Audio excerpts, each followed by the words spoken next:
Attempt देना है ना, तो मैंने जो गलती हुई थी, जो मेरा अटेम्प्ट्स में मेरे नंबर 10 नंबर कम आए थे, एक बार एक नंबर से रहा था। बाउंड्री पे नहीं रहना है and always try to make sure that you want to get 120 marks in GS. Cut off अगर ये सोच ली कि 100 नंबर लाने हैं मुझे, तो फिर 90 ही आएंगे वहाँ पे। प्रीलिम्स 20 नंबर ज़्यादा निकालना है, तो सबसे बढ़िया तरीका ये है कि आप पॉलिटी तो करोगे ही करोगे, इट्स अ मस्ट। आप है ना इन सब्जेक्ट्स पे फोकस ज़्यादा करोगे। इसमें एनवायरनमेंट को थोड़ा मिस कर देना, एनवायरनमेंट पे थोड़ा कम वो करना, क्योंकि एनवायरनमेंट के ट्रिकी क्वेश्चंस आते हैं, you never know whether you will. पर ज्योग्राफी के जो कोर क्वेश्चन है, physical geography and human geography, that you will able to do much well. ठीक है, साइंस एंड टेक का कोई भरोसा नहीं है, इनफैक्ट इंजीनियर हूँ मैं, तो मेरे क्वेश्चन गलत हो जाते हैं। तो पढ़ने का तरीका ये है कि whenever you read any subject, you try to decipher it in some major headings, and उस major headings को तोड़िए। whenever you read anything, just read it। पहली रीडिंग नॉर्मल होनी चाहिए, दूसरी रीडिंग में थोड़ी समझ आनी चाहिए, तीसरी रीडिंग में try to identify the major themes.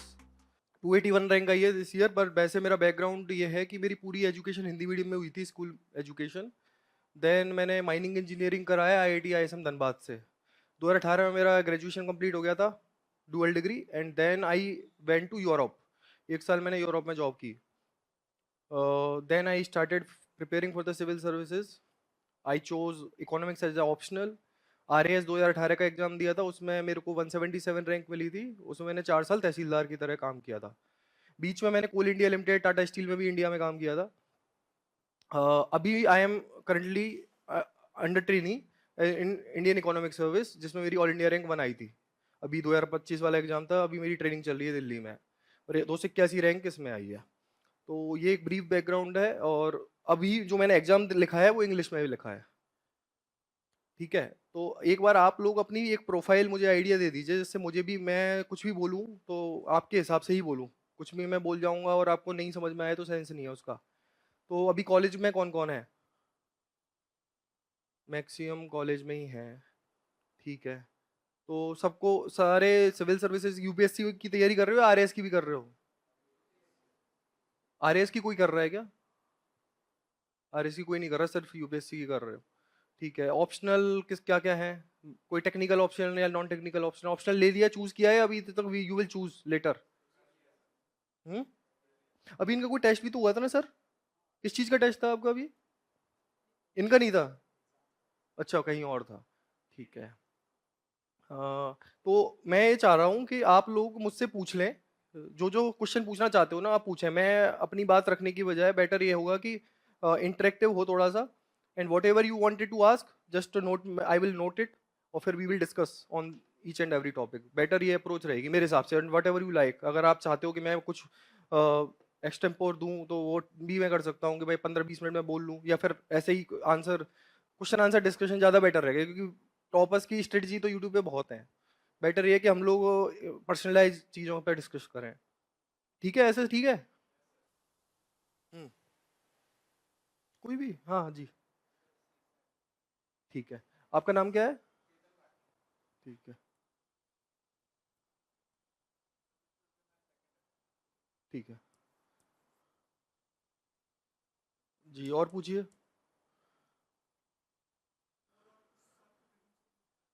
हाँ, इस साल कौन कौन दे रहा है? सॉरी मैंने पूछा नहीं, इस साल अटेम्प्ट कौन कौन दे रहा है?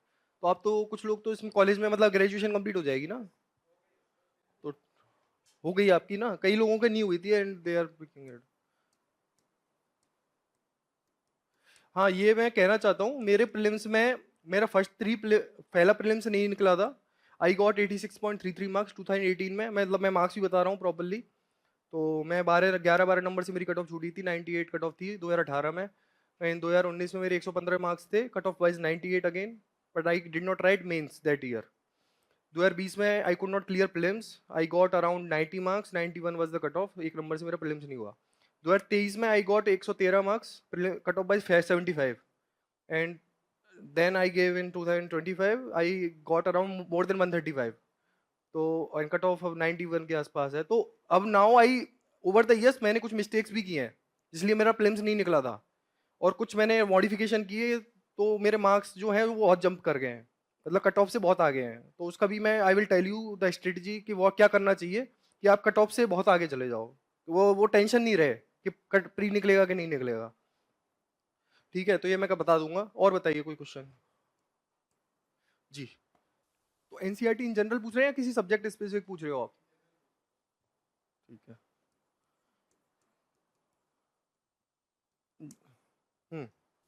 अच्छा, 10th क्लास की जो वो art and culture ancient history की जो बुक है, ठीक है ठीक है, वी विल डिस्कस।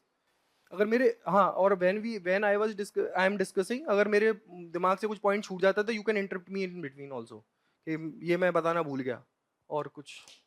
हाँ हाँ, ये 26 वाले अटेम्प्ट पे आ जाएंगे। Mains answer writing.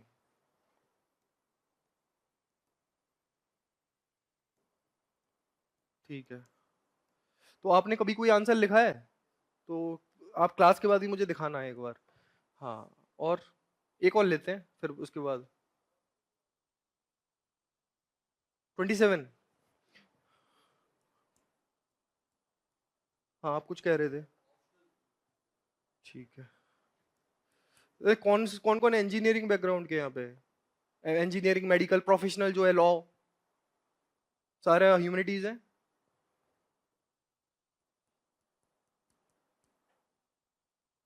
ठीक है। ठीक है, पहले मेरे हाँ हाँ हाँ, ठीक है। 2030-35 वाला तो नहीं है कोई ज्यादा, मतलब अभी से ही सोच ले आओगे।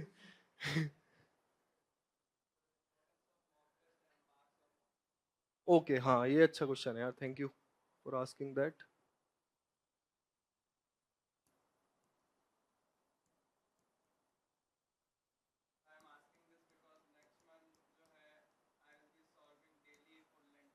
हाँ, नहीं नहीं नहीं, सही है, बहुत अच्छा क्वेश्चन है ये बहुत ही जेन्युइन क्वेश्चन है। जी जी जी। Revision, I will come later, पर आप please keep your point with you, है ना? प्री टू मेंस, हाँ।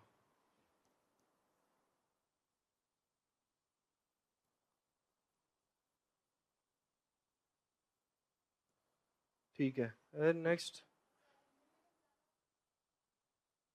ओके, हिंदी इंग्लिश ये अच्छा है राजस्थान वालों के लिए।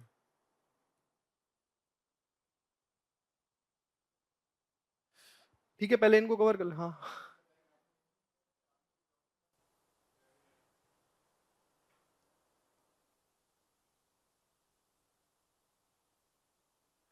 हम्म। प्लेट्यू आ जाता है। कितने आ रहे हैं, 70-80? ये है जनरल, में बता दूंगा इसका तरीका। ठीक है, पहले इनको कर लेते हैं हम लोग। सी सेट हम लोग आ जाते हैं पहले प्रीलिम्स का अटेम्प्ट, है ना, फिर इसके बाद उल्टा कर लेंगे इसको, ठीक है? तो अगर 26 में जिन जिन को अटेम्प्ट देना है, तो जिन किन किन को देना है अटेम्प्ट, एक बार बताइए। आप लोगों को देना है। तो टेस्ट में कितने मार्क्स आ रहे हैं? टेस्ट कौन से दे रहे हो पहले तो ये बताओ, विजन के या कहीं और के? विजन की टेस्ट सीरीज मेरे हिसाब से टफ बनाने लग गए पहले के कंपैरिजन में। कितने मार्क्स आ जाते होंगे? 50 to 60 आ रहे हैं? 70 आ रहे हैं भाई, बहुत है 70 तो। नहीं, टेस्ट सीरीज में इतने नंबर आ रहे हैं तो बहुत बड़ी बात है। इतने नहीं आते हैं। हाँ, बताइए। कर रहे थे। सेक्शनल में भी ऐसा तो नहीं हो रहा होगा हर सब्जेक्ट में अच्छे आ रहे हो, हिस्ट्री में बहुत कम हो रहे होंगे नंबर, इकोनॉमिक्स में कम हो जाते हैं। तो ठीक है, अगर नंबर, देखो मैं तो एक बात कह देता हूँ, बाकी सब ठीक है, 50 नंबर भी तो आ रहे होंगे, 40-45 नंबर भी तो आ रहे होंगे, तो you are good to go to write this examination this year. मैं मतलब इतना ही कहूंगा, ज्यादा नहीं बोलूंगा, 40-45 नंबर भी बहुत अच्छे हैं अभी के लिए तो। कोई 2 महीने, यू हैव 2-3 months मोर अभी तो पेपर के लिए तैयारी करने, लेकिन असली प्रिपरेशन अभी शुरू होगी। तो वो कोई दुख की बात नहीं है। आप अटेम्प्ट देना है ना, तो मैंने जो गलती हुई थी, जो मेरा अटेम्प्ट में मेरे नंबर 10 नंबर कम आए थे, एक बार एक नंबर से रहा था। बाउंड्री पे नहीं रहना है, and always try to make sure that you want to get 120 marks in GS. Cut off अगर ये सोच ली कि 100 नंबर लाने हैं मुझे, तो फिर 90 ही आएंगे वहाँ पे। और फिर हमेशा 90 भी नहीं आया, हो सकता है कि यूपीएससी की आंसर की में भी कई बार इशू रहते हैं, तो वो 80 की रेंज में रह जाएंगे, आपका नहीं होगा। तो हमेशा टारगेट करो 20 नंबर एक्स्ट्रा, 20 से 25 नंबर। फॉरेस्ट सर्विस किसको लिखना है? आप ह्यूमैनिटीज से हो, तो फॉरेस्ट मुझे लगता नहीं आईएफएस कोई देगा यहाँ से। आईएफएस तो कोई नहीं दे रहा ना, फॉरेस्ट सर्विस। हाँ, तो आप जितनी भी आपकी कैटेगरी की कट ऑफ है उससे 20 नंबर ज्यादा मान के चलो, मैं जनरल कैटेगरी के हिसाब से बता रहा हूँ। ठीक है, इसका रीजन ये है कि there is always a possibility in the actual exam कि आपकी कुछ आते हुए क्वेश्चन गलत होंगे। 3 से 4 क्वेश्चन हमेशा ऐसा होगा ही कि जो आपको आते थे बट आपने गलत मार्क कर दिए, या फिर आपने कुछ अलग ही सोच लिया वहां पे अतरंगी, तो अभी गलत हो गए। तो you should take the leverage, है ना। मेरी जो इनिशियल अटेम्प्ट्स में मिस्टेक्स हुई हैं उसका रीजन यही है कि करंट अफेयर्स पे मैंने एक्सेस फोकस किया। आपको प्रीलिम्स और मेंस जो सेल करवाएगा वो करवाएगा। मेरे मेंस में 802 नंबर है, इंटरव्यू में मेरे कम रह गए थे, 802 नंबर है, बहुत अच्छे नंबर थे, पर इंटरव्यू की वजह से मेरी रैंक थोड़ी पीछे हो गई थी इस साल। बट आई विल से कि static is the king in UPSC. कोई ये कह रहा है करंट करंट पढ़ लो भाई, मुझे तो नहीं लगता कि ऐसे हो रहा है सिलेक्शन अब। एक जमाना होता था 2015-16 में जब आ जाते थे करंट वरेंट से क्वेश्चन। अभी कॉन्टेम्परेरी इश्यूज आ रहे हैं, वो भी 3-4 साल पुराने हैं। तो if you are reading newspaper, newspaper तो पढ़ते होंगे ना, न्यूज़पेपर पढ़ना मत छोड़ना यार, मतलब वो कहीं ना कहीं से आप एलिमिनेट कर लेते हो उससे। न्यूज़पेपर पढ़ना, चाहे नोट कुछ नहीं बनाना है, न्यूज़पेपर रीडिंग करनी है। तो जो मिस्टेक मेरे से हुई कि I focused excessively on current affairs. So what should you do, इसमें आप, इसका नेक्स्ट पेज आ सकता है, नेक्स्ट पेज जैसे मैं कुछ लिखना चाहूँ तो, अच्छा ऐड, ठीक है। तो इसमें प्रायोरिटी बता देता हूँ मैं कि आपको प्रीलिम्स में प्रायोरिटी क्या रखनी है सब्जेक्ट को रिवाइज करने की और पढ़ने की। ठीक है, तो अगर किसी को देना है,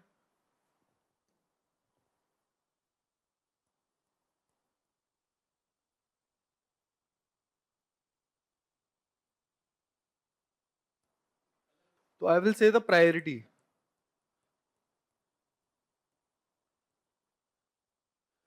देखो ऐसे समझो इसको, पॉलिटी आती है आपके लगभग 15 से 20 क्वेश्चंस, पॉलिटी में गवर्नेंस भी इंक्लूडेड है। ठीक है, फिर आती है इकोनॉमिक्स, ये भी इतने आते हैं 15 के आसपास।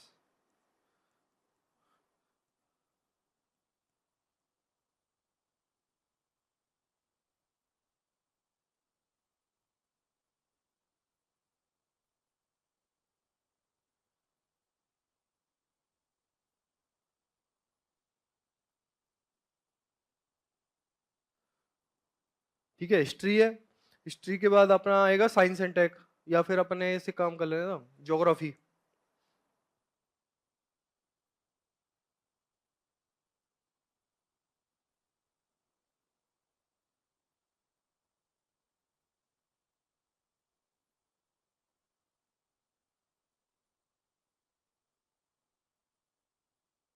ठीक है, ये सब्जेक्ट्स है मेजर। एनवायरमेंट ज्योग्राफी में कवर करेंगे अपन, उसको इस एंगल से देखो। ठीक है, पॉलिटी मेरे हिसाब से, पॉलिटी के साथ मेरे साथ जो दिक्कत आती है मैं बताता हूँ। पॉलिटी हमको लगता है हमें आती है, लक्ष्मीकांत हम इतनी बार पढ़ लेते हैं, पर जब क्वेश्चन करने जाते हैं तो क्वेश्चन गलत हो जाते हैं उसके। होता होगा ये, मतलब ये नेचुरल है, हमें लगता है हमें आती है पॉलिटी, पर ये इशू है। इकोनॉमिक्स थोड़ी टफ लगती है, तो इसलिए पढ़ने का भी मन नहीं करता। और अगर कोई पढ़ लेता है तो मतलब it's well and good, you can do very good here. ऐसी हिस्ट्री का है केस, हिस्ट्री में भी है ना, मतलब यू विल फील के डॉन्टिंग कि एक तो सब्जेक्ट बहुत बड़ी है, वास्ट है, एंशियंट भी बहुत वास्ट है, फिर सोर्सेज भी आप जैसे कह रहे थे 10th क्लास का वो पढ़ना है कि नहीं पढ़ना, पता ही नहीं है पढ़ना कहाँ से है। एनसीईआरटी का भी जो इशू आ रहा था। अब यूपीएससी का पैटर्न बदलता रहता है कि भाई किसी साल मॉडर्न ज्यादा पूछ ली, एक बार एंशियंट ज्यादा आ गई, आर्ट एंड कल्चर ज्यादा आ गया, कई बार किसी सब्जेक्ट से इजी क्वेश्चंस आ गए। तो how to navigate these kind of uncertainties in the exam. ऐसी ज्योग्राफी, ज्योग्राफी में होता है फिजिकल ज्योग्राफी, ह्यूमन ज्योग्राफी और एनवायरनमेंट, मैं तीनों कंसीडर करके चलता हूँ इसमें, क्योंकि everything is correlated, so why to take consider it as another subject, एक ही है ये। तो I will tell you better thing इसमें भी क्या करना है। और साइंस एंड टेक और आईआर, अब देखिए इसमें प्रायोरिटी जो रखनी है ना, प्रीलिम्स निकालना है, प्रीलिम्स 20 नंबर ज्यादा निकालना है, तो सबसे बढ़िया तरीका ये है कि आप पॉलिटी तो करोगे ही करोगे, इट्स अ मस्ट। आप है ना इन इन इन सब्जेक्ट्स पे फोकस ज्यादा करोगे। इसमें एनवायरनमेंट को थोड़ा मिस कर देना, एनवायरनमेंट पे थोड़ा कम वो करना, क्योंकि एनवायरनमेंट के ट्रिकी क्वेश्चंस आते हैं, you never know whether you will. पर ज्योग्राफी के जो कोर क्वेश्चन है physical geography and human geography के, that you will able to do much well. ठीक है, साइंस एंड टेक का कोई भरोसा नहीं है, इनफैक्ट इंजीनियर हूं मैं तो मैं, मेरी क्वेश्चन गलत हो जाते हैं, तुक्के मारना पड़ता है इसमें, तो तुक्का सिस्टम ज्यादा है। साइंस एंड टेक में, या फिर यूट्यूब की videos, I will tell you the source how to navigate. And IR current में है ना, एक मैपिंग में आईआर इसलिए लिखा है मैंने ये, क्योंकि मैपिंग आती है बहुत ज्यादा। मैपिंग के करीब 10 क्वेश्चन आते हैं। उसमें मैपिंग हो सकती है आपकी हिस्ट्री से रिलेटेड कर दी, कोई ज्योग्राफी को लिंक करके पूछ रहे हैं आजकल। जैसे for example they asked in one of the years कि तुंगभद्रा रिवर का जो हम्पी है वो किस कौन सी ऐसी मैचिंग में था, तो हम्पी के आगे पंच रिवर का नाम दे रखा था। तो लाइक दे विल कवर कोई हिस्टोरिकल सिटी होगी उसको आज की रिवर के साथ, या फिर कोई मॉन्यूमेंट होगा उसको रिवर के साथ कनेक्ट कर देंगे, या फिर कोई मॉन्यूमेंट के साथ कवर कर देंगे, या फिर कोई हिल है कोई, तो इस तरीके का एक कोलैबोरेशन सा होता है। तो you have to interlink that. तो करना क्या है, इकोनॉमिक्स का सोर्स क्या है आपका, ये बताओ मुझे पहले। आप लोग कैसे कर रहे हो, हैं कोचिंग में नोट्स मिल रहे हैं, ठीक है, बाकी लोग ठीक है, ठीक है, whatever your source is, do the PY Qs here काफी वेल। पीवाई क्यू सबके करने हैं, पर इन इन चीजों के ज्यादा करने हैं, जैसे इसका पीवाई क्यू करना है, इसका पीवाई क्यू करना है, इसका पीवाई क्यू करना है, इसका पीवाई क्यू करना है, ये मेन पीवाई क्यू के चीजें हैं, 1 2 3 4, ठीक है। तो इसका पीवाई क्यू करो पहले तो। न्यूज पेपर रीडिंग कर ही रहे हो, ठीक है। बाकी जो आपके क्लास नोट्स हैं, इसमें एनसीईआरटी मत पढ़ना। एनसीईआरटी जो पूछ रहे थे ना, इसमें एनसीईआरटी को skip, you can skip that, these will suffice prelims निकालने के लिए, तो ठीक है। हिस्ट्री में आज जैसे इस साल क्या हुआ था, इस साल they have asked easy questions from modern history and relatively moderate question and ancient and medieval. But ये ऊपर नीचे हो सकता है। 2 साल पहले they they did not ask modern history, 1 2 question आए मॉडर्न हिस्ट्री, पहले 7 8 क्वेश्चन आते थे, अभी मॉडर्न हिस्ट्री का वेटेज कम हो गया, बट वी नेवर नो कि कब क्या हो जाए। तो you must know everything. History में इसलिए ज्यादा एम्फेसाइज कर रहा हूँ क्योंकि हिस्ट्री में यू नो इट और you don't know it. If you know it then you know that. और हिस्ट्री एक ऐसी सब्जेक्ट है जो आपको बहुत ज्यादा नंबर बढ़ावाती है, क्योंकि आप करके आओगे एग्जाम में, कॉन्फिडेंस भी आता है यार ये मुझे क्वेश्चन आता था, तो आपके जो अगले क्वेश्चन है ना उन पे भी इफेक्ट आता है कि आपने सही किया, ये क्वेश्चन यू मतलब क्लिक किया। तो बेसिक सोर्स है, जैसे कि हम मॉडर्न हिस्ट्री की बात करें तो वो पढ़ते होंगे आप, अहीर राजीव अहीर स्पेक्ट्रम, ठीक है, यही करना है, नहीं करना है इसमें कुछ और। मॉडर्न में तो इतना ही करना है, बट वो भी मॉडर्न हिस्ट्री भी स्पेक्ट्रम कह रहा हूं मैं, पर वो आसान नहीं है पढ़ना, मतलब बोर हो जाते हैं यार पढ़ते पढ़ते। हाँ वो और मोटी बना दी है वो, तब पहले बहुत छोटी थी आती थी, अभी इतनी मोटी अजीब सी हो गई है। तो you have to cherry pick also in that. तो या तो कोई यूट्यूब, अभी इतना लंबा सेशन नहीं है अपना, नहीं तो I will also tell you कि किस तरह से वो पढ़ना है, बट उसमें भी you have to cherry pick the main subjects कि कौन से काम के हैं, ठीक है। एंशियंट में आप कह रहे थे 10th क्लास की तमिलनाडु की NCERT, that you can do, but मेरे हिसाब से क्वेश्चंस उसमें से नहीं आ रहे हैं। For history portion I will emphasise कि read the history NCERTs from 6th class to at least 11th पढ़िए उसको। आप वर्ल्ड हिस्ट्री वाली बुक को छोड़ सकते हो, पर हिस्ट्री इज वेरी गुड अपनी एनसीईआरटी के अंदर। उसमें जैसे 6th 7th 8th में तो मुझे लगता है they have given the ancient history, और उसमें भी कुछ टॉपिक्स हैं, जैसे सुना होगा चोला एम्पायर, विजयनगर एम्पायर, चालुक्यास, तो कुछ गुप्ताज, हर्षा एम्पायर, मौर्यन एम्पायर। तो there are some empires which are very important for the UPSC that you have need to emphasise. History में कई बार बुद्धिज्म जैनिज्म भी लोग लिंक करते हैं, तो दैट यू कैन डू। तो you have to cherry pick, select the topics, and if you want then I can send you the personalise list also कि भाई ये टॉपिक्स इसमें इस सब्जेक्ट में काम के हैं, तो इनसे नंबर बढ़ते हैं आखिर में, क्योंकि आप पेपर से 10 दिन पहले सिर्फ उन्हीं सब्जेक्ट को, उन्हीं टॉपिक्स को रिवाइज कर रहे हो, तो सबको नहीं करते हो, ठीक है। ऐसे ही मिडिवल में जैसे बहुत इंपॉर्टेंट, मिडिवल को है ना, इसको लिंक करिए मिडिवल में। एरा का कोई बताएगा मिडिवल कब से शुरू हुआ? अ, नहीं नहीं, इसको आप गुप्ता पीरियड के बाद से मान लीजिए, लेटर गुप्ता, लेटर चालू चोलास, हाँ। गुप्ता हर्षा जो पीरियड है ना उसके बाद शुरू हो गया था, गुप्ता की डेथ के बाद हर्षा। हाँ, तो लगभग 600 सी के आसपास मान लो। तो तब से लेके और इसको खत्म मानो जब अंग्रेजों का एडवेंट हुआ, लगभग 1498 तक मान लीजिए, चलो उस वाले पीरियड को कवर करना है। उस वाले पीरियड में मेजर डायनेस्टीज हैं, जैसे हम बात कर रहे थे, इसमें नॉर्थ में अलग अलग है। नॉर्थ में हर्षा थे,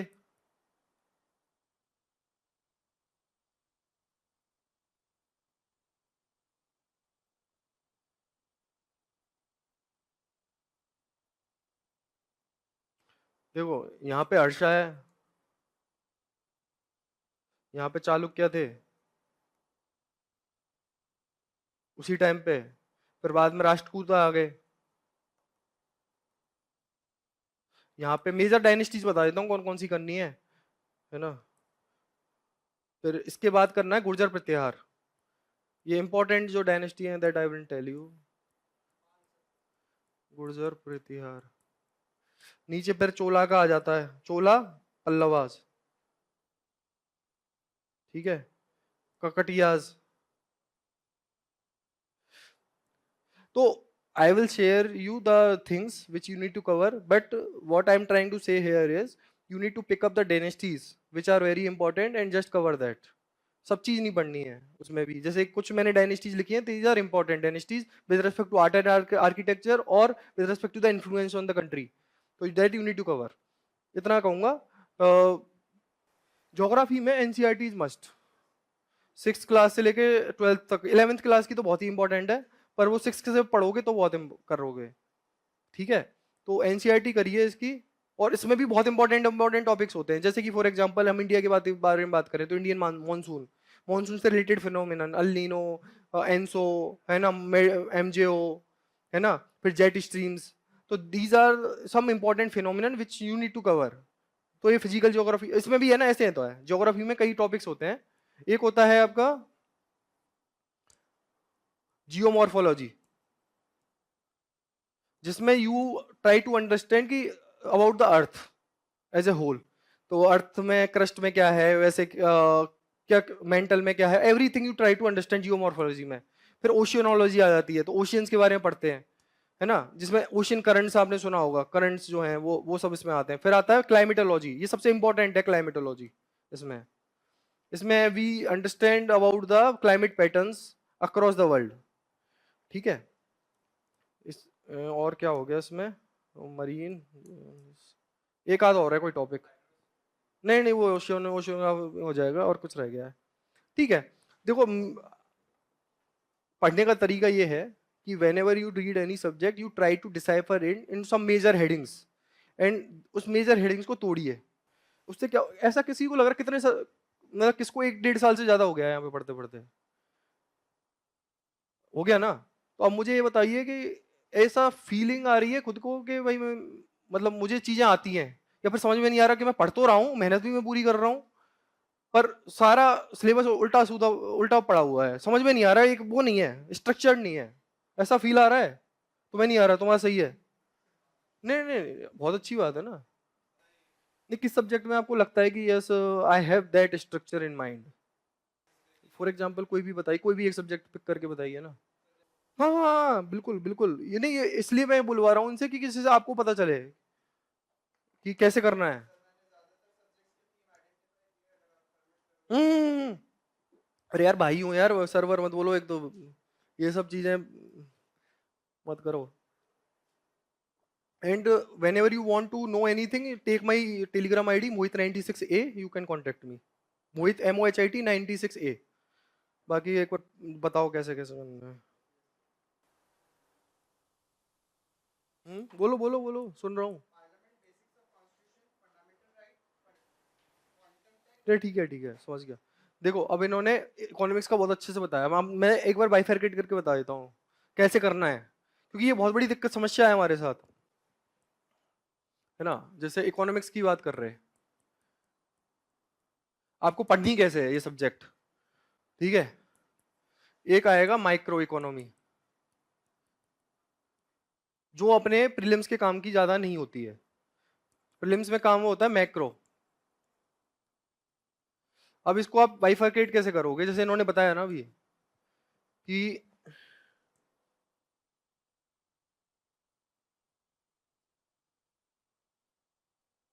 फिस्कल पॉलिसी,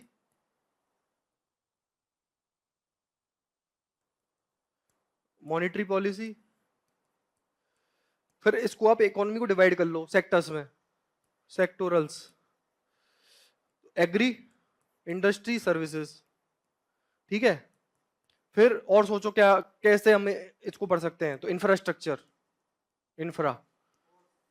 तो इंफ्रा में कौन कौन से होते हैं? Physical infrastructure, digital infrastructure, social infrastructure, तीन हुए। तो इसको डालो, फिजिकल, डिजिटल और सोशल। फिजिकल में क्या हो सकता है, सोचो।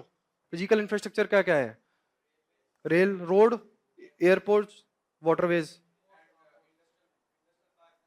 हाँ, वाटरवेज, वाटरवेज, ये तो ट्रांसपोर्ट हो गया, ठीक है। फिर आप डिजिटल में, डिजिटल इंफ्रास्ट्रक्चर जो है, डिजिटल, हाँ ये सारा डिजिटल पूरा इकोसिस्टम जो है अपना है। हाँ नहीं, हाँ यूपीआई डिजिटल इंफ्रास्ट्रक्चर, इसमें आपका इंटरनेट कनेक्शन हो गया, ऑप्टिकल फाइबर्स हो गई, फिर डाटा, डेटा इकोनॉमी हो गई, नॉलेज इकोनॉमी हो गई, दीज काइंड ऑफ थिंग्स। फिर है अपना सोशल, सोशल में क्या हो गया? Health, education. तो अब इसके अंदर तुम्हें पढ़ना है। अब you have one theme, health, which is in social sector of infrastructure in economics. तो you have the notes with you read some article in the newspaper and find out that this thing should be in my notes or in my actual answers, तो you just paste it there। तो ऐसे करके notes बनते हैं। तो आप कहीं पे भी कुछ भी चीज पढ़ोगे तो यू कैन इजीली आइडेंटिफाई। अब इसमें और क्या आ गया? एम्प्लॉयमेंट, अनएम्प्लॉयमेंट सिचुएशन, इसको ऐसे बोल दो आप, वेलफेयर इकोनॉमिक्स, वेलफेयर। तो वेलफेयर में आ गया क्या क्या इशू? पॉवर्टी, एम्प्लॉयमेंट इशू और इनइक्वलिटी। तो you will cover these areas in these themes. तो आपके पास इकोनॉमिक्स के नोट्स हैं। इकोनॉमिक्स के नोट्स में you have the fiscal policy. Fiscal policy में यू नो बजट। तो बजट में आ जाएगा taxes, income and outflow, expenditure, ठीक है, यू हैव दैट, है ना। You also have some kind of connection with the your polity, कि वो एनुअल फाइनेंशियल स्टेटमेंट जो बजट है वो पार्लियामेंट में कैसे पेश होता है, वो सारी चीजें। तो you will have that understanding also, what is the role of fiscal policy, how the government does it, what kind of mechanism is used by the government। ऐसी monetary policy में RBI, तो you will also understand। फिर एक banking sector और है इसमें ही, 6 number banking sector।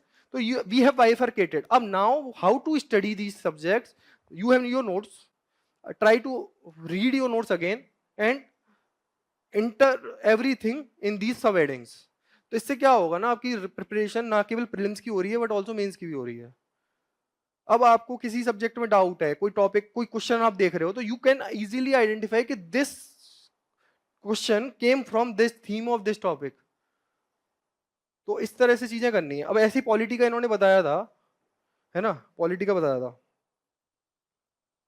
Polity में आपको सिंपल सा करना क्या है, पॉलिटी अपनी है क्या डिफाइंड, एक तो कॉन्स्टिट्यूशन है हमारा। अब कॉन्स्टिट्यूशन के बारे में क्या दिमाग में आ रहा है, मैं अंडरस्टैंडिंग देना चाह रहा हूं कि किस तरह से आगे सोचना है। कॉन्स्टिट्यूशन है, तो कॉन्स्टिट्यूशन हमारा, देखो पूरी पॉलिटी डिपेंड्स ऑन कॉन्स्टिट्यूशन। तो सबसे पहले दिमाग में आनी चाहिए कि कॉन्स्टिट्यूशन बना कैसे है, इंडिया का कॉन्स्टिट्यूशन कैसे इवॉल्व हुआ, क्या हमने और कंट्रीज से लिया कि नहीं। सॉरी, कुछ कह रहे थे अब, ओके ओके। तो how it is made and what is it. तो you have the basic framework with you now. If you have that understanding then you will say कि भाई पॉलिटी की, इंडिया की पॉलिटी को कैसे डिवाइड कर सकते हैं, यूनियन, स्टेट्स, मेजर तो यही है ना, बाकी अपना यूटीज थोड़ा बहुत आ जाएगा, ये मेजर डिवीजन है। अब नाउ यू हैव सेड कि अलग अलग supreme court, high court, these kind of thing. तो यूनियन में सबसे इंपॉर्टेंट क्या, प्रेसिडेंट, या फिर ऐसे करो पार्लियामेंट। देखो यूनियन के ऑर्गन्स क्या हैं, एग्जीक्यूटिव, लेजिस्लेचर और जुडिशरी, इन दोनों के ये हैं। तो अब इसमें तुम यू नो दैट एग्जीक्यूटिव में कौन कौन है, कि गवर्नर आ गया, प्रेसिडेंट आ गया, प्राइम मिनिस्टर आ गया, जो भी है। तो you will cover these things in there here. Legislature में यू नो कि भाई पार्लियामेंट को कवर करना है, स्टेट लेजिस्लेचर को कवर करना है, कैसे कैसे करना है। तो यू हैव, मतलब हेडिंग्स, सब हेडिंग्स, उसकी भी सब हेडिंग्स, इससे बहुत स्ट्रक्चरल प्रिपरेशन होगी। अब आपको करना कैसे, लक्ष्मीकांत पढ़ रहे हो तो लक्ष्मीकांत में भी बहुत अच्छे से दे रखा है। लक्ष्मीकांत में यूनियन के टॉपिक पे जाओगे तो सबसे पहला टॉपिक है यूनियन में प्रेसिडेंट। प्रेसिडेंट का तो prime minister, vice president, vice president का प्राइम मिनिस्टर, वो ऑर्डर ऑफ प्रेसिडेंस में दे रखा है। उसके बाद I believe they have given the parliament chapter, और फिर स्पीकर एंड तो you can cover each and everything in heads. और नोट्स भी बहुत शॉर्ट शॉर्ट बनते जाएंगे आपके धीरे धीरे, जब you have the clarity in your mind कि what I am covering. And for that whenever you read anything just read it। पहली रीडिंग नॉर्मल होनी चाहिए, दूसरी रीडिंग में थोड़ी समझ आनी चाहिए, तीसरी रीडिंग में try to identify the major themes. तो एनसीईआरटी का भी मैं कह रहा हूँ ना आपसे, तो एनसीईआरटी में भी ट्राई टू फाइंड आउट कि जैसे कि फॉर एग्जांपल हम लोग जो एनसीईआरटी है हिस्ट्री की वो थोड़ी सी ऐसी दे रखी है, हैफेजार्ड सी है, कभी कोई टॉपिक कभी आ जाता है, कभी कोई कभी आ जाता है। पर ज्योग्राफी की एनसीईआरटी बहुत स्ट्रक्चर्ड है। तो आप इस एक्सरसाइज जो करोगे वो ज्योग्राफी की एनसीईआरटी से करने की कोशिश करो, जो स्ट्रक्चर्ड है वो आपको हेल्प करेगी to build these kind of understanding. ठीक है, अब हम आ जाते हैं पहले वाले क्वेश्चन पे, कहाँ जो थे। तो 2026 के अटेम्प्ट वालों को एक तो स्टैटिक पे फोकस करना है जितना हो सके। करंट को यू कैन इग्नोर। करंट में ऐसा होता है कि करंट्स के 15-20 क्वेश्चन आते हैं, उसमें से आप कितना भी करंट पढ़ के जाओगे तो तब भी आपके 10 क्वेश्चन तब भी गलत हो जाएंगे।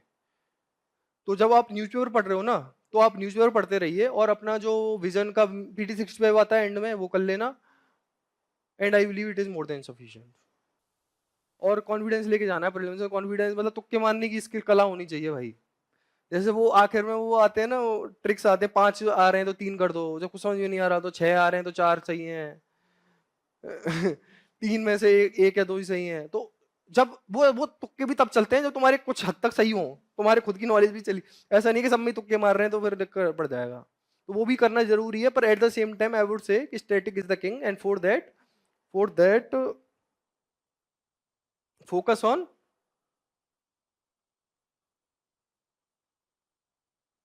यार फोकस ऑन हिस्ट्री। ज्योग्राफी के एनसीईआरटी करिए, और कोई भी वो कर लीजिए, टेस्ट सीरीज या फिर पीवाईक्यू करिए यार। मतलब हमेशा प्रायोरिटी होनी चाहिए पीवाईक्यूज की पहले, टेस्ट सीरीज की बाद में। एंड एक बात बताइए, कोई टेस्ट सीरीज वगैरह कर रहे हो ना, तो how you make the notes out of it. ठीक है, I use to do one thing, मैं अपना बता देता हूँ, बहुत अच्छा है अगर इतनी मेहनत हो जाए। मैं बहुत आलसी था, मुझसे नहीं होता था। तो मैंने क्या करना शुरू किया कि भाई I attempted the paper offline mode में, I have the question paper but I have the solution in online mode, मतलब डिजिटल फॉर्म में। तो whenever I feel कि यार ये क्वेश्चन में मुझे ये चीज नहीं आती, तो आई यूज कलर कोडिंग, कि ये वाला क्वेश्चन मुझे इस हद तक नहीं आता है, ये वाली इन्फॉर्मेशन मुझे इस हद तक नहीं आती है, तो I colour coded with highlighter use करता था digitally, and then I take screenshots.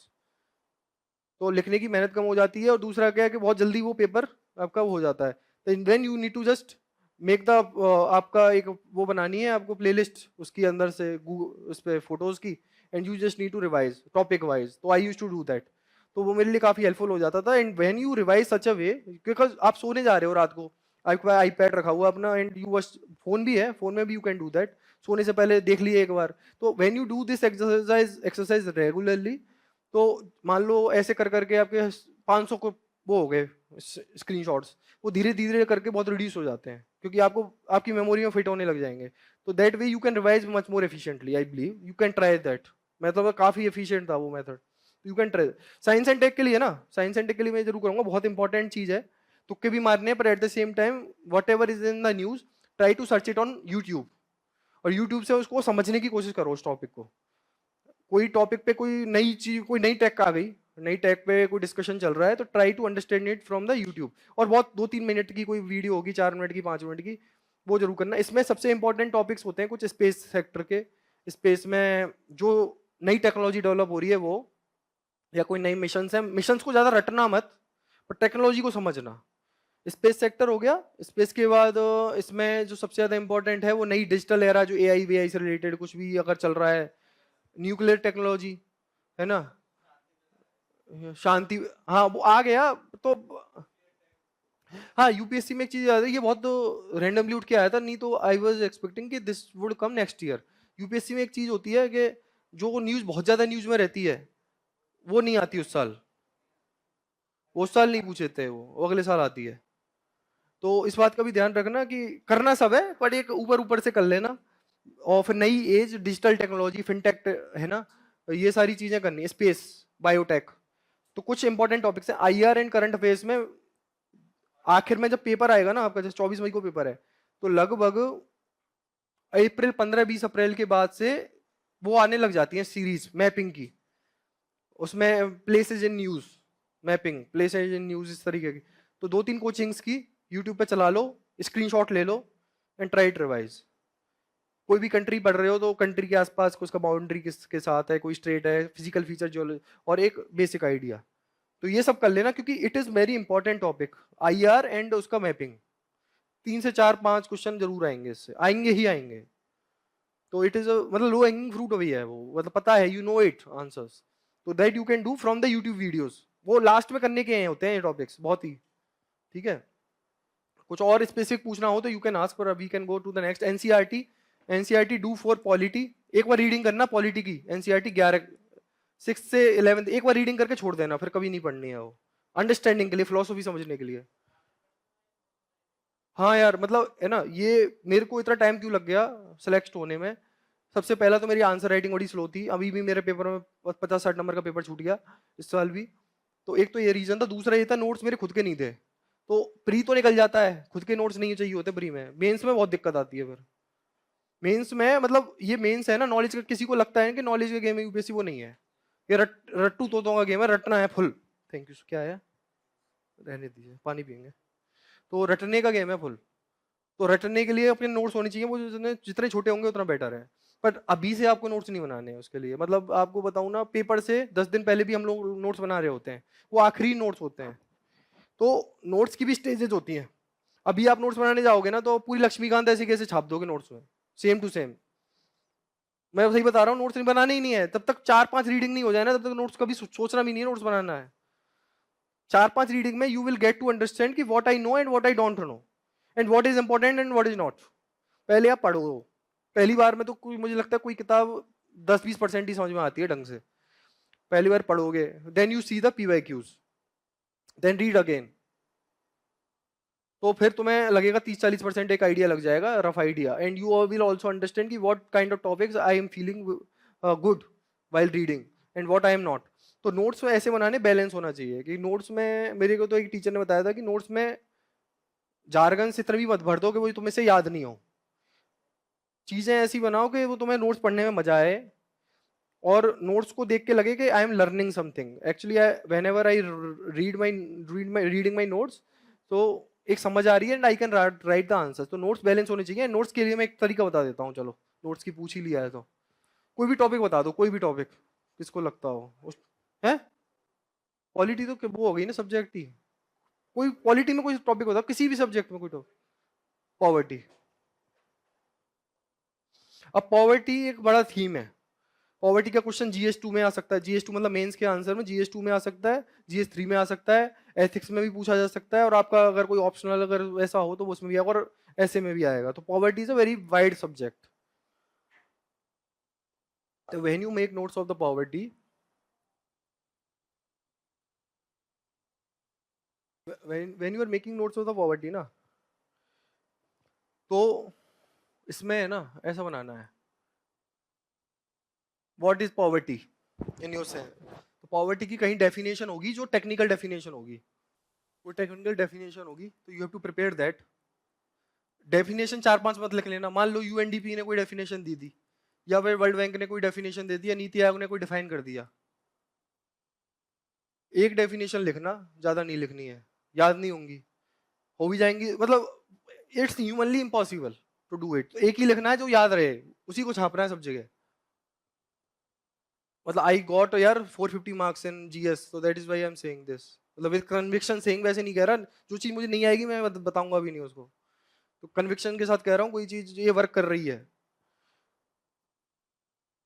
ठीक है, तो पॉवर्टी की डेफिनेशन, व्हाट इज पॉवर्टी है ना, तो पॉवर्टी कोई इसको डिफाइन करता है हेड काउंट रेशियो से, कोई कहेगा कि मल्टी डायमेंशनल पॉवर्टी है। तो पॉवर्टी के तरीके हो सकते हैं, टाइप्स हो सकते हैं। एब्सोल्यूट पॉवर्टी, कोई कहेगा एब्सोल्यूट है, रिलेटिव है। तो just try, and when you read it again ना, तो आपको कुछ नहीं लिखना है, पता नोट्स ऐसे बनने लग जाएंगे। Maybe you do not need to, because आपके मन में, आपके दिमाग में it's become your second nature, you know what is poverty and you what are the types of it. Sometimes you don't know, तो उसके लिए आप करोगे रिलेटिव, एब्सोल्यूट, मतलब एक कीवर्ड आपके दिमाग में है and you know what is in, what to be write written in this. समझ रहे हो मैं क्या कह रहा हूँ, depth you know, but you just needed a keyword to actually guess what is it is. तो इस लेवल के नोट्स होते हैं। फिर आप लिखोगे इसमें मल्टी डायमेंशनल, इस तरह से लिख दोगे टाइप में। फिर आएगा डेटा, डेटा में क्या आएगा, इंडिया, वर्ल्ड, ठीक है। इंडिया में भी डेटा किस तरीके के, इंडिया में एब्सोल्यूट पॉवर्टी का लेवल क्या है, मल्टी डायमेंशनल पॉवर्टी का लेवल क्या है, कौन से इंडेक्स क्या बोल रहा है। फिर स्टेट्स का कंपैरिजन कर सकते हो कि मैप बना सकते हो कि भाई इस स्टेट में ज्यादा है, इसमें कम है, या कोई डिवाइड है geographical, that you can do, ठीक है।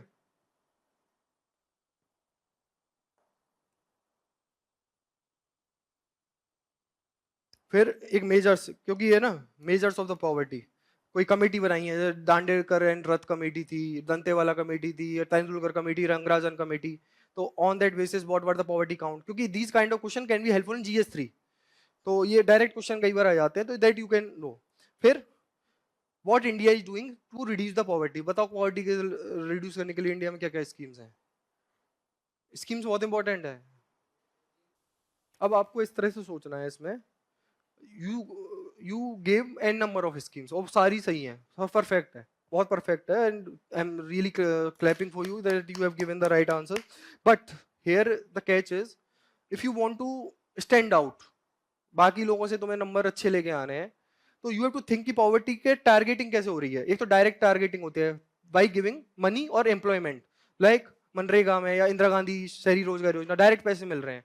या फिर हम डायरेक्ट पैसे दे रहे हैं, पीएम किसान में पैसे दे रहे हैं, है ना, ये एक इनडायरेक्ट अटैक हो रहा है पॉवर्टी पे। लाइक फॉर एग्जांपल हेल्थ पे ध्यान देके आयुष्मान भारत आ गई, चिरंजीवी योजना हो गई, है ना, मिड डे मील स्कीम हो गई, तो ये इनडायरेक्ट है। तो you can also bifurcate if you, but वो आपको ब्रेनस्टॉर्म करनी पड़ेंगे टॉपिक्स। ये मतलब ये another level of answer writing हो जाती है कि इधर आप लिस्ट डाउन कर लो, रैंडमली कुछ भी लिख दिया। एक आप उसको प्रॉपर स्ट्रक्चर वे में कि डायरेक्ट अटैक क्या है पॉवर्टी का और इनडायरेक्ट कैसे है। तो आपका, अगर आपने नोट्स बनाए हैं तो आपने सोचा भी होगा नोट्स बनाने टाइम, तो सोचा भी है तो you will have that point. अगर आपने नोट्स नहीं बनाए ना खुद के, तो हमेशा ये रहेगा कि मैं लिखूं क्या। खुद के नोट्सों में ये चीज ऐड होने लग जाती है, and when you make your notes तो you it also get revised every time you think of it. तो डायरेक्ट में आप करोगे, एम्प्लॉयमेंट में करोगे, direct money transfer DBT, such kind of things, तो these attacks, and what could be done, what could be done from India. तो that kind of एक understanding होगी पॉवर्टी की। इतना ही करना है, ऐसी है टॉपिक का। फूड प्रोसेसिंग का आ गया, मान लो हम फूड प्रोसेसिंग पे कोई बात कर रहे हैं, मैं एग्जाम और कोई चलो छोड़ो, मैं नहीं ले रहा, तुम बताओ कोई टॉपिक ज्यादा बेटर है यार, आप लोग दोगे, क्योंकि सब्जेक्ट चेंज करना। यार जितना कम देखो, एक गोल्डन रूल बताता हूँ, मेरे से ये भी मिस्टेक हुई थी। एक इसमें प्रिपरेशन में प्रॉब्लम है, प्रॉब्लम ऑफ प्लेंटी, है चीजें बहुत ज्यादा। तो हमारी माइंड की कैपेसिटी तो लिमिटेड है ना, मतलब चाहे दुनिया कहती हो कि बहुत दिमाग में बहुत कुछ होता है ये है, पर नहीं है, मतलब हाथ पैर फूल जाएंगे, सही बता रहा हूँ पर रटने में बहुत रटना पड़ेगा। तो जितना सिंपल करो, जितना कम पढ़ोगे उतना बढ़िया है, और एक ही चीज को 100 बार यूज कर लोगे वो ज्यादा बढ़िया है। अब रही बात मिनरल्स की, तो उसका ये देखो कॉस्ट बेनिफिट कितना है, क्वेश्चन कितने आ रहे हैं उससे। मिनरल्स पे अगर कोई क्वेश्चन आ रहा है तो you try to find out the cost benefit. अब you will say yes, I am preparing for attempt 2026 and what is important this year, maybe gold, maybe silver, maybe copper, rare earth, है ना, these kind of critical minerals, these are the minerals which are important, and I just want to know about few of them, and UPSC is not even expecting, I believe that, कि आप lithium के बारे में पता कर लो, कि uranium के बारे में पता कर लो, कि where it is found and what is the state of India। if you are well read ना, इतना ही है, तो you are much ahead of anyone। और आप सब करने जाओगे ना तो कुछ भी याद नहीं रहेगा, मैं आपको सच्चाई बता रहा हूँ ये चीज। जी। तो if you have your notes ना, तो वो ऑटोमेटिक स्ट्रक्चर बनता हुआ चलाएगा। उसके लिए ना आप एक काम करना, मतलब I have given you my ये ID, you have that I believe. Go home and try to make notes on any topic which you like in one page, कि what you want to add in that particular topic, and then just show it to me. जब ज्यादा better बता, अभी मैं कुछ भी ज्ञान दे दूं ना, तुम लोगों को समझ में ही नहीं आएगा कि क्या क्या क्या क्या गया, जब तक खुद एक बार एक्सरसाइज करके नहीं देखी। ये भी एक्सरसाइज आपको खुद करनी पड़ेगी, then you will realise the कि कैसे इसको ट्वीक कर सकते हैं हम लोग।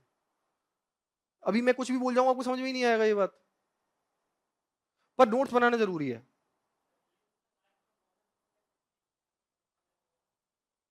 मैं बता रहा हूँ इसकी एक तो स्क्रीनशॉट वर्क।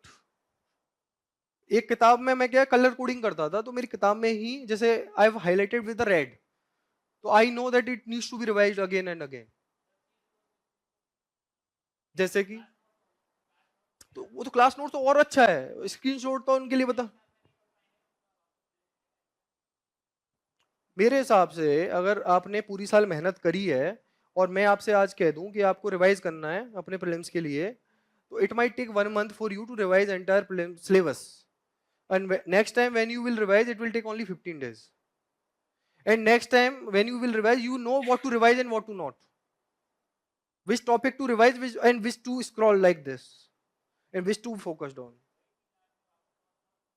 करी है, and I have made 4 time notes, पहले बनाए, उसको और छोटा किया, उसको और छोटा किया, उसको और छोटा किया। नहीं नहीं नहीं, हाँ स्पेसिफिक, जिस सब्जेक्ट में मुझे लगता था मेरी वीकनेस ज्यादा है, जिस सब्जेक्ट में मुझे लगता था मेरा मैं भूल जाता हूँ, जिस सब्जेक्ट में मुझे लगता था कि यार थोड़ा वैल्यू एडिशन करके हो सकता है आई विल गेट ना edge, like I got 122 marks in GS2, है ना, 104 मार्क्स इन GS1, तो I made notes in GS2 specifically. जैसे मैं GS2 का एग्जांपल, मैं अगर तुम लोग कुछ नहीं पूछ रहे हो तो मैं बताता हूँ। आई प्रिपेयर्ड, लाइक गवर्नर का इशू चलता रहता है, लाइक अभी कोई कोई न्यूज चल रही है, कोई कोई पॉलिटिक्स पॉलिटी में कोई न्यूज चल रही है, स्टेट सेंटर की, कुछ भी बता दो। मैं न्यूज से रिलेटेड कोई नोट्स बनाने हैं,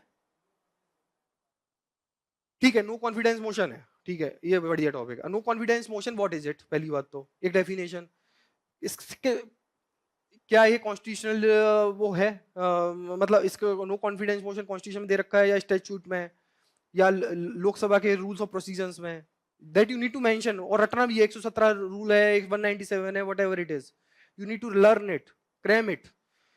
फिर लोक नो कॉन्फिडेंस मोशन के पॉजिटिव्स क्या है, इम्पैक्ट नेगेटिव्स क्या है, what are the major issues behind it, and what are the case laws, supreme court या हाई कोर्ट के any decisions on it, and what are the best practices in the world, and role of opposition. Now here comes another question also, another theme, role of opposition in Indian democracy, so you need to prepare that, तो वो holistic preparation ऐसे होती है, but you need to sit down and think about it, what could be asked. जी जी जी,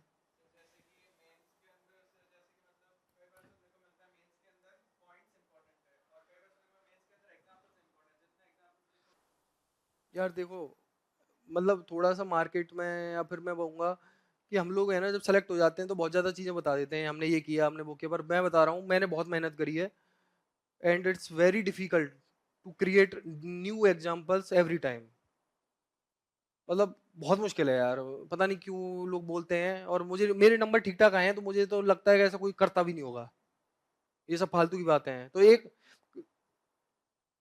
अखबार पढ़ रहे हो बहुत है, उससे तुम्हारे 100-150 एग्जाम्पल रेडी हो जाएंगे, एंड उनको हर पेपर में चिपके आओ भाई, तुम्हारी हर कॉपी ऐसा तो नहीं सेम एग्जामिनर चेक कर रहा है, GS2 की कोई और चेक करेगा, GS3 कोई और चेक करेगा, मे बी GS2 के भी 2-3 आंसर कोई और चेक करेगा, ऐसा भी होता है, तो इस चीज के लिए रोना नहीं है ज्यादा। और दूसरी बात ये है कि it's an icing on the cake, not the cake, cake पे ध्यान दो, सिलेक्शन होने के लिए केक भी बहुत है भाई,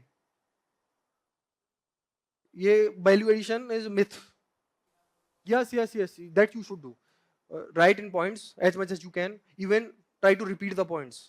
मान लो 15 नंबर का क्वेश्चन है, generally 10 marker are more tough than 15 markers, 15 markers में you have the enough content also, 10 markers में ये दिक्कत आती है, try to write 7-8 points in 10 marker, कैसे भी लिखना कैसे, वही उसी पॉइंट को सिनोनिम बना के दूसरा नीचे चिपका दो, करने पड़ेंगे भाई, पॉइंट तो ज्यादा वो दिखना चाहिए कि कुछ तो लिख दिया है, किसी के पास टाइम नहीं है कॉपी चेक करने के लिए तुम्हारी, मतलब घुमा फिरा के लिखना वही है, बट लिख दो, और छोड़ के नहीं ज्यादा लिखना है। नहीं सच बता रहा हूँ ये, भाई मेरी ऑल इंडिया रैंक फर्स्ट है IES में भी, तो उसमें भी 6 पेपर थे, उसमें भी लिख लिख के ही आया हूँ, तो I am saying with some semblance. हाँ economic service all India rank 1 हुआ ही, हाँ वो ES नहीं होता, वो ES ही होता है, इंडिया इंजीनियरिंग सर्विस एग्जाम, ये IES है। ये भी बता देता हूँ, I have met one of the topper who is in Rajasthan cadre, all India rank 1, I asked him, he is in my home district now, he is posted there, I won't say the name here, तो I asked him कि sir ऐसा है, आपकी copy देख के तो मतलब ऐसा लगता है कि बेंचमार्क ही बहुत आई है, तो what he said to me I will tell you, कि भाई वो मैंने उन्होंने ऐसे ही कहा था कि भाई मैंने वो बहुत कंड्यूसिव कंडीशन में बहुत अच्छे एनवायरनमेंट में बैठ के लिखी है, don't consider it as a benchmark at all. मतलब वो नहीं नहीं, पहले ही लिखा है पर वो आराम से लिखी गई है। लिखी बाद में कौन लिखेगा, लिखेंगे पहले ही, बाद में क्या जरूरत है लिखने की। पर लिखी पहले है, पर 3 घंटे में नहीं लिखी, बस इतना सा है, आराम से लिखी गई है। ना ये पेपर भी कंप्लीट नहीं होता भाई, paper complete race against time होता है वो बहुत। तो वो चीज मत सोचिए। मेंस आंसर राइटिंग के बारे में मैंने I have told you, if you can make your notes then you also know how to write an answer. Please try to do this exercise, आज कर लो, कल कर लो, परसों कर लो, and you try to show it to me, I will tell you how to do it then, है ना। बेटर रहेगा, मतलब खुद करोगे ना एक बार, तो एक बार नोट्स बनाना आ गया ना, तो आपको आंसर लिखना भी आ गया, ये समझ लेना। ये ये प्रोपोर्शनेट होती है चीज़ है, ऑप्शनल। तो यार मेरा, मैं इंजीनियरिंग बैकग्राउंड का हूँ, और मेरे सामने तो अलग सिचुएशन थी, आप ह्यूमैनिटीज के हो तो I can not say much about you, but I would say कि choose that optional which is of your liking rather than which is of market favourite. जो खुद को पसंद है वो लेना, और जिसको पढ़ने में मजा आए, जिस सब्जेक्ट के साथ you can spend your time 4-5 hours and अच्छा लगे। ऐसा नहीं है कि मार्केट में आज ये सब्जेक्ट चल रही है तो वो ले ली, क्योंकि पता नहीं है ना 4 साल बाद आप जब एग्जाम दो तो वो साल वो फेवरेट रहे कि नहीं रहे। आज फेवरेट हो, माइट बी फेवरेट, और सब ऑप्शनल्स में नंबर आ रहे हैं, ऐसा नहीं है। But try to pick and choose those optional which is your of your liking, और जिसके मटेरियल अवेलेबल हो और गाइडेंस अवेलेबल हो in the market. I choose economics, it took me around 3-4 years to prepare actually. लोग कहते हैं 6 महीने में, 4 महीने में कर सकते हो, ऐसा कोई भी ऑप्शनल नहीं है आज के टाइम में तो जो ऐसा हो जाए, नहीं है। मतलब फ्रेंकली स्पीकिंग, इवन सम से anthropology can be done in 3 months, you can't. ऐसे देने जाओगे मेंस कभी नहीं निकलेगा। आज की कंडीशन तो बहुत बदल चुकी है, competition is very high now. तो अपनी पसंद की सब्जेक्ट लो जिससे आप मतलब जो आपको भी हेल्प करे, और आपको लगे कि यार मैंने कोई बर्बादी नहीं करी समय के साथ। लाइक मैंने I chose economics as optional and I wanted my career second career be as in economics, कि अगर मेरा सिविल सर्विसेज भगवान करे नहीं निकले तो I will choose economics as my career. तो मैंने जो वो इस एंगल से चुना था, ठीक है। मॉक टेस्ट परफॉर्मेंस कोई कोरिलेशन नहीं है। What matters is the honesty, whether you show up or not, whether you are able to write the test or not within a particular time frame। क्या आप ब्लफ कर रहे हो अपने साथ। मतलब कई बार क्या होता है, हम अपने नंबर उसको बहुत एग्जेजरेट कर देते हैं, या दूसरों को बताने के लिए आ रहे हैं 50 बता देते हैं 100, या 50 को 70 कर देते हैं, है ना। तो वो मत करना। मैंने, मेरे साथ के कई बंदे हैं 30-30 40-40 नंबर ला के भी they have clear the prelims, 30-30 40-40 number ला के मॉक्स में, but they were very honest with themselves कि what they know what they don't, and never cheated. तो ऑनेस्टी बहुत की है इसमें। और प्रीलिम्स में तो आजकल तो चलो यूपीएससी वो बताने लग गई है, नाम वाम आ जाता है प्रीलिम्स के बाद। पहले तो लोग क्या करते थे कि भाई सिलेक्शन हो गया मेरा, उसका मतलब उसके नंबर अब 20 आ रहे हैं, 25 आ रहे हैं, पर वो कह रहा था मेरे, मतलब लोग कहते थे पहले कि मेरा प्री निकल गया, मेरा मेंस भी निकल गया, ऐसे भी होते थे। तो नेवर एवर बिट्रे योरसेल्फ, इसमें यही है। और मॉक टेस्ट की परफॉर्मेंस बहुत मैटर नहीं करती, specially in the mains. Mains में आपकी कॉपी उल्टी सीधी चेक होंगी। और ये क्या है, जॉब के साथ और नॉट। यार मेरी जॉब थी जो तहसीलदार की थी, बहुत बहुत हार्ड वर्किंग जॉब थी, और रात में भी परेशान हो जाता था, 2-2 बजे कॉल आता था, और आप कभी फ़ोन भी स्विच ऑफ नहीं कर सकते, बहुत वैसा था। तो मैंने लीव ली थी, मैं अपना बताता हूँ आपको। जॉब के साथ मुझसे नहीं बैठ पाया हिसाब किताब, तो मैंने लीव ली प्रॉपर। तो these are the answers. Pre और मेंस के बीच में ये वाला जो क्वेश्चन है आपका, प्री और मेंस के बीच में टाइम हो गया कंप्रेस, 1 महीना और कम हो गया है। तो you have to be mains ready before prelims. General मुश्किल है, मतलब बाउंड्री है, I don't know, but customs तो श्योर है, आईआरएस कस्टम्स। मेरा 5वां अटेम्प्ट था, 3 में प्री नहीं दिया, मतलब वो वॉट एवर आई यू से, दोनों में इंटरव्यू दिया था, पर एक और बचा है। और यूपीएससी के हिसाब से भी एक ही बचा है, जो रूल आ गया नया उस हिसाब से भी। तो देखते हैं क्या रहता है। तो प्री और मेंस के बीच टाइम बड़ा कंप्रेस हो गया है, तो उसके लिए you have to be mains ready यार। प्रीलिम्स, हाँ जी जी जी। यार ये डिपेंड करता है आप पे। और जैसे कि मैंने कहा, जो गलती मैंने की कि मैंने अपने प्रीलिम्स ऐसे ही दे दिए बिना मेंस की तैयारी के, वो नहीं करना है। प्री तभी देना है जब मेंस तैयार हो। यार घर पे प्रीलिम्स हो रहा है, जैसे हो रहा है ना, वहां पे जैसे ही होता है 11:30 बजे, आप टेलीग्राम पे आ ही जाता है, डाउनलोड करके दे लो ना यहाँ पे। वहां जाके क्या करना है? मतलब this will also create a sense of failure in your self कि मैं एक प्रीलिम्स ही नहीं निकला मुझसे। तो देना तभी है जब आप मेंस निकले। मेंस नहीं निकल रहा है तो प्री देने का कोई सेंस ही नहीं है, कोई नहीं पूछ रहा आपको।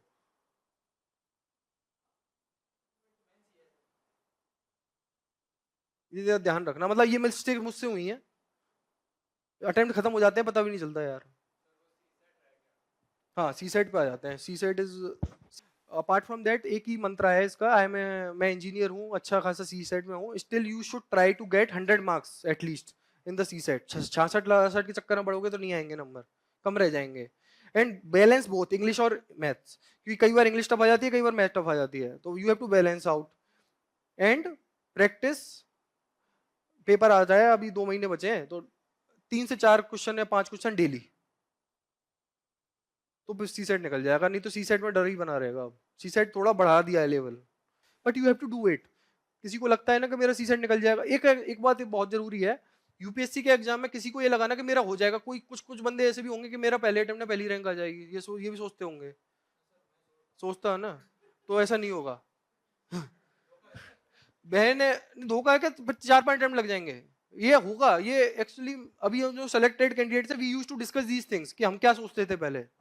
ये सबके मन में एक वो भ्रम होता है कि यार ये नहीं निकल रहा है इससे, अपने साथ वही होने लग जाते। Whenever you take this exam lightly, जिस स्टेज को लाइटली ले लिया, आपको वहीं से फेंक दिया जाएगा बाहर।